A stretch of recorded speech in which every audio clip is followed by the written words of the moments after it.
URLs can describe exactly what the user is viewing. Route parameters help us identify a specific resource that we're viewing, and search parameters can identify a specific filter or a view state that we have for our component. In this video, we're going to create our event list so we're able to search the events by a search parameter or search query, as well as a tag select options. We're going to also create our event details page, so it's driven by a dynamic set of values, and we're going to be able to identify the specific event that we're on using the URL. So I'll start by creating a small in-memory data set. So I'll create events.javascript. And here I have a bunch of fake events that I've created here. So we have a Spring Innovation Fair and a Career Fair with some information like descriptions, date, time, location, and the image, which is being imported from our assets folder right here. So now we want to update our event list view. So it's driven by this in-memory database that we have. So first thing, I'll go ahead and import the campus events from the data events in-memory database here. We'll save this. And now in my unnumbered list, instead of just displaying one list item, we're gonna create a loop that loops over all the campus events that we have. So we'll do campus events dot map, and for each event, here's what we want to render. We'll move the list item inside of the for loop here, and let's make this name here driven by whatever the actual event is. So in this case, this is gonna be e.name, and because this is gonna be a loop, we need to give each iteration or each instance of this list item a key, and that key is gonna be whatever the event.id is. We'll save and let's see what we get. If I refresh, here we go. I get the Spring Innovation Fair and the Career Fair as two options. If I go back to my events list here and I duplicate one of these and maybe create a third event, let's say Career Fair 2, and I save it, that should reflect on my campus events page here. Now we want to be able to search and filter those events here on the event list. So what I'll do here is go back to my events page. Let me remove this paragraph, and instead let's just create an input of type text. And also because we're going to have tags that we can add to those events, so I can actually go back here and add a tags component or a tags property with certain information like innovation, showcase, and networking. And maybe let's just duplicate this for all of our 3 events. All right, so we'll navigate back to our events component and let's create a select element where the options, let's just hard code them for now. So we have innovation, we have showcase, and networking. Just so we're able to actually demonstrate this, let me go back to our events list here. We'll make the Spring Innovation Fair an innovation and a showcase without networking. And we'll make the Career Fair is a networking event where there is no innovation or showcasing tags, right? Okay, so now we want to be able to capture whatever the user selects for the tags or the search parameter here, and based on that, we would filter this view. Let me add a placeholder here, type a search query. I'll go ahead and create a state, q, and set q equals use state, where the default is empty. And let's do the same thing for the tags, and set tag, where the default is going to be undefined. Okay, so we'll go into our input and update the value. So it's the value of Q, and we're going to capture the onChange event for the input. We want to be able to call the set Q functions, set Q to be whatever the event target value is. We'll do the same thing for the select, where the value is going to be whatever the value of tag, and on change, we're going to call the set tag function with the value of this new tag. Let's actually add an option here for all, and we'll make that our default.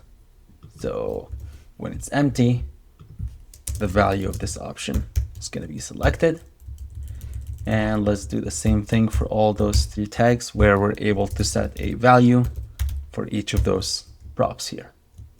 All right, we'll save. We have our select with all the options. We have our query. And now if I type in something, it works, but we're not actually filtering our view here. Let's create a filtered list of events where we're going to actually use the values of the queue and the tags to filter our list here. And at the end, we're going to be only showing the filtered events rather than all campus events. So our logic here is going to be campus events dot filter, and our filter logic here, or our predicate, is going to be as follows. I'll start with the simplest scenario where if there's nothing in queue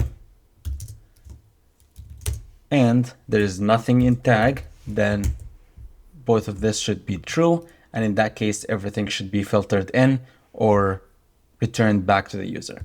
I'll go ahead and save, and I'll capture this filtered list, and I'll go into my campus events, and I'll replace this here and save it. All right, so something must be wrong here. Let's see. Actually, nothing is wrong. We have the filters applied here. So if we remove everything, all the events are displayed. So this is scenario number 1.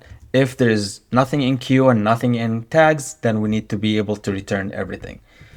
However, if we do have a queue, then we're going to want to filter or to check all the event names to make sure that we're returning only the ones that include whatever the text is.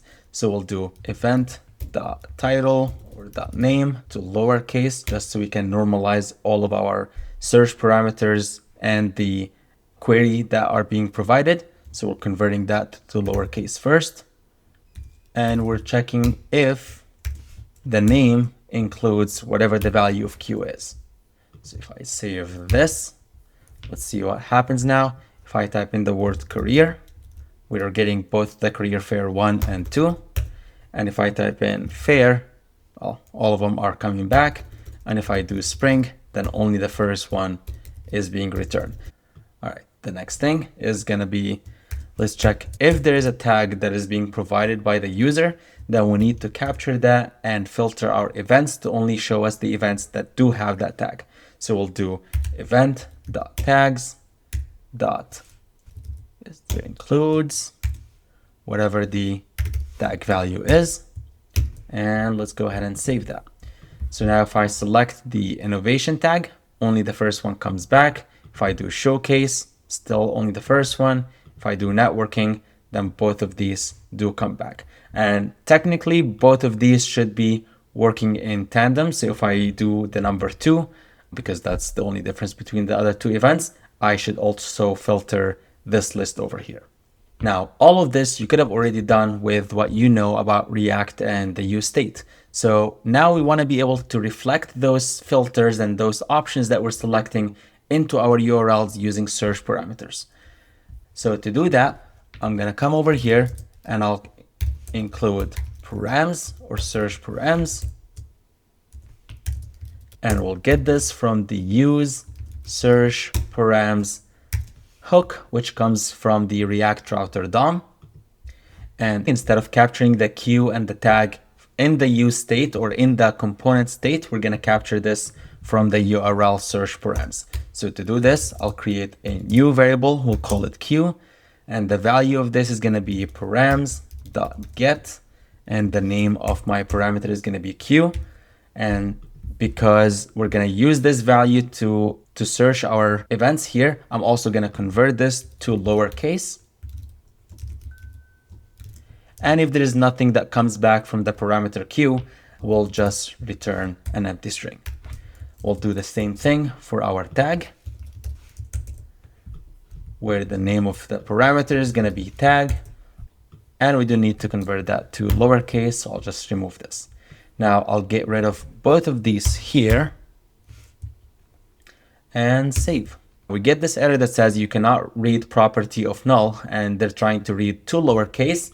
And based on that, it's because the params.getQ is returning null at the moment. So let's just remove this out and apply it to the whole function or the whole variable like this, so that either we get a string from this function here or from this function call here, and then we convert it to lowercase, or we're calling to lowercase on a string that just happens to be an empty one. So if I save now, all right, everything comes back to normal, except that if we look at our functions here, the setQ and setTag, obviously these are trying to look for those functions that no longer exist. So instead of calling setQ, we're going to call the setParams, which is what we have. You need to specify what is the parameter that you're going to be modifying, or basically what are the parameters that we're going to have. And you provide that as an object. So over here, this is the Q.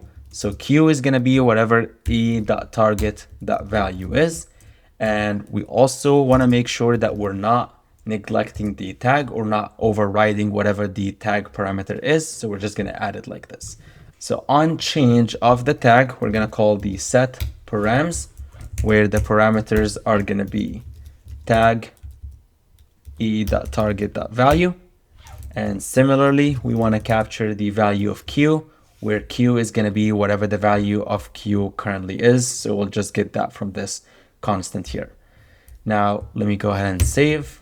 Okay, looks good. I'll just remove this use state since we're no longer using it. We'll save and see what happens. If I start typing in spring here, you notice how not only the list here updated, but also we're capturing that in a search parameter. Let me expand this just so you can see the full thing. So Q equals spring and tag is empty. If I switch this to innovation, here we go. We're getting the tag and the query parameters in the search params. If I remove this, only the innovation is the one that is being applied. Let me switch this to networking. The tag is being updated, the queue is empty, and everything is being captured. Now, if I copy this URL, and let me even go to home and paste it again, it will take me to this view with the search query and the tags applied automatically. So the URLs becomes shareable, where you can share it with other people and they will all be able to land on the same view with the same filters that you have applied. Now, if I click on any of those events here, it'll take me to basically the event details page, which if we look at our code, if I go to the events page, all of this is actually hard coded. This is not actually driven by the event that you selected. And that's what we want to talk about in the next video, where we use the URL parameters or the route parameters to update this view dynamically from our in-memory database.